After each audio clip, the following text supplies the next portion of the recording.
जय हिंद दोस्तों, स्वागत है आपका अपने YouTube channel important MCQ by Sandeep में। दोस्तों, पर्यावरण अध्ययन की तैयारी के अंतर्गत आज हम पृथ्वी से रिलेटेड एक टॉपिक लेकर आए हैं जो कई बार पूछा गया है और इस बार भी पूछे जाने की बहुत ज़्यादा संभावना है।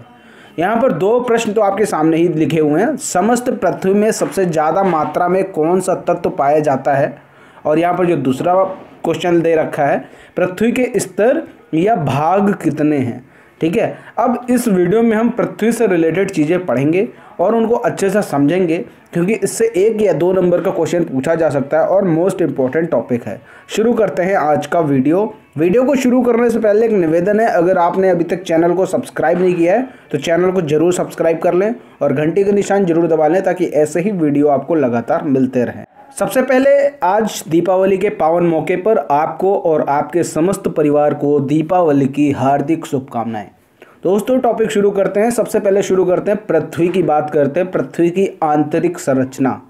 पृथ्वी की आंतरिक संरचना को मुख्यतः 3 भागों में बांटा गया है। यहाँ पर आप देख सकते हैं, ये 2 भाग दे रखे हैं और इन दोनों भाग को मिलाकर कहीं कहीं एक ही भाग बताया गया। यानी पहला तो भाग आपका हो गया भूपर्पटी, और दूसरा भाग हो गया मेंटल, और तीसरा भाग हो गया क्रोड। ये 3 भाग बताए गए हैं। अब क्रोड में 2 भाग डिवाइड कर दिए गए हैं, बाह्य क्रोड और आंतरिक क्रोड। इनको क्यों डिवाइड किया गया है, इससे रिलेटेड एक पॉइंट बहुत ज़्यादा इंपॉर्टेंट है, उसको भी समझना जरूरी है। क्योंकि जो बाहरी क्रोड है और आंतरिक क्रोड है, इनके बीच में पाई जाने वाली असंबद्धता को लेहमैन असंबद्धता कहते हैं। याद रहेगा, ये जरूर याद कर लो, लेहमैन असंबद्धता कहते हैं। किसको कहते हैं? बाह्य क्रोड और आंतरिक क्रोड के मध्य में एक असंबद्धता पाई जाती है, जिसे लेहमैन असंबद्धता कहते हैं। तो ये चीज़ आपको क्लियर हो गई होगी। अब यहाँ पर हम बात कर लेते हैं भूपर्पटी की। पहले भूपर्पटी क्या है? पृथ्वी के सबसे ऊपरी जो परत है वो आपकी कहलाती है भूपर्पटी।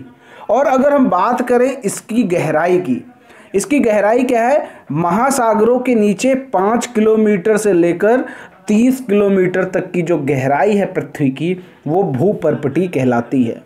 ये चीज़ आपके समझ में आ गई होगी कि भूपर्पटी जो है वो महासागर के नीचे 5 किलोमीटर से लेकर 30 किलोमीटर की जो गहराई है वो भूपर्पटी कहलाती है। अब इसका जो दूसरा भाग आता है वो कहलाता है मेंटल। अब मेंटल की अगर बात करें तो इसकी गहराई कितनी है? इसकी गहराई 200 किलोमीटर से लेकर 2900 किलोमीटर तक की है। ये चीज़ आपको समझना जरूरी है। इसकी जो गहराई है वो 200 किलोमीटर से लेकर 2900 किलोमीटर, ये वाला आपका जो मेंटल वाला भाग है ये। ठीक है, अब अगर हम क्रोड की बात करें, क्रोड जो है 2900 किलोमीटर से लेकर कितना है? लगभग 6371 किलोमीटर। 6371 किलोमीटर केवल क्रोड का भाग है। अब इसी में दोनों चीज़ें डिवाइड हैं, बाह्य क्रोड और आंतरिक क्रोड। ये दोनों क्रोड में बांटी गई हैं। क्रोड के 2 हिस्से कर दिए गए, बाहरी क्रोड और आंतरिक क्रोड। तो ये दोनों में डिवाइडेशन है। तो ये चीज़ आपको समझ में आ गई होगी कि भूपर्पटी का कितना एरिया है, मेंटल का कितना एरिया है, बाह्य क्रोड और आंतरिक क्रोड का कितना एरिया है। अब यहाँ पर सबसे बड़ी बात ये है, जो क्रोड का ये एरिया है, इसमें बहुत ज़्यादा मात्रा में लोहा और निकल पाया जाता है। और अगर इसके तापमान की बात करें, इसका तापमान कितना होता है? तो 2700 डिग्री सेल्सियस। जितना आप पृथ्वी के अंदर जाते जाएंगे उतनी ही ज़्यादा तापमान आपका बढ़ता जाएगा। क्लियर हो गई बात। अब यहाँ पर इससे रिलेटेड कुछ और फैक्ट्स समझ लेते हैं। अब जो अगला क्वेश्चन यहाँ पर था कि पृथ्वी पर सबसे ज़्यादा मात्रा में कौन सा तत्व पाया जाता है। अब देखो, पृथ्वी की बात करें या फिर भूपटल क्रस्ट की बात करें, यानी जो पृथ्वी का सबसे ऊपरी भाग है उसे कहते हैं भूपटल या क्रस्ट।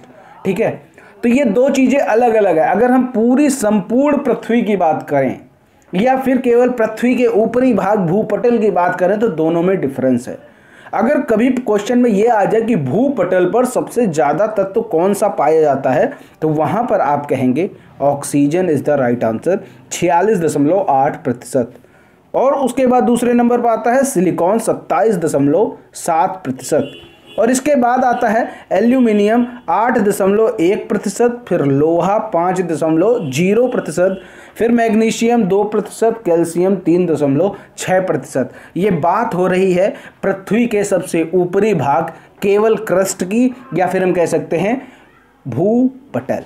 क्लियर। अब यहाँ पर भूपटल के बारे में आप क्लियर हो गए कि भूपटल में सबसे ज़्यादा कौन सा पाया जाता है? वो पाया जाता है ऑक्सीजन, जिसकी मात्रा है 46.8%।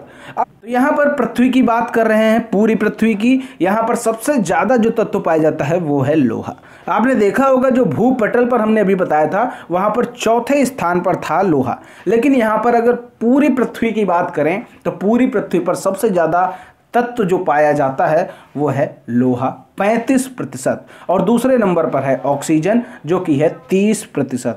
तो ये चीज़ क्लियर हो गई। कई क्वेश्चन ऐसे आ जाते हैं जिसमें कंफ्यूजिंग हो जाता है, तो किसी ने लोहा पढ़ रखा है तो किसी ने ऑक्सीजन पढ़ रखा है। तो यहाँ पर ये चीज़ समझने वाली, अगर प्रश्न में ये कहे कि भूपटल पर सबसे ज़्यादा कौन सा तत्व पाया जाता है तो वो होगा ऑक्सीजन, और अगर कहे संपूर्ण पृथ्वी पर सबसे ज़्यादा तत्व कौन सा पाया जाता है तो वहाँ पर आपका आंसर आ जाएगा 35%, यानी लोहा।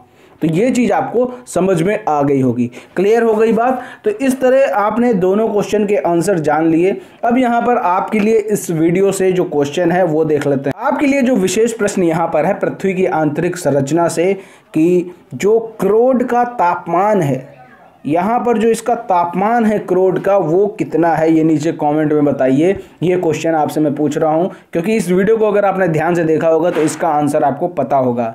जो पृथ्वी की सबसे आंतरिक संरचना है, सबसे अंदर का पार्ट है बाह्य क्रोड और आंतरिक क्रोड, यानी क्रोड की बात करें यानी कोर की बात करें तो इसका तापमान कितना है नीचे कमेंट में फटाफट बता दीजिए। उम्मीद करता हूं ये वीडियो आपको पसंद आया होगा। वीडियो पसंद आया है तो वीडियो को लाइक करें, शेयर करें, चैनल को सब्सक्राइब नहीं किया तो चैनल को सब्सक्राइब करके घंटी का निशान जरूर दबाएं। मिलते हैं दोस्तों अगले वीडियो में, तब तक के लिए जय हिंद, जय भारत।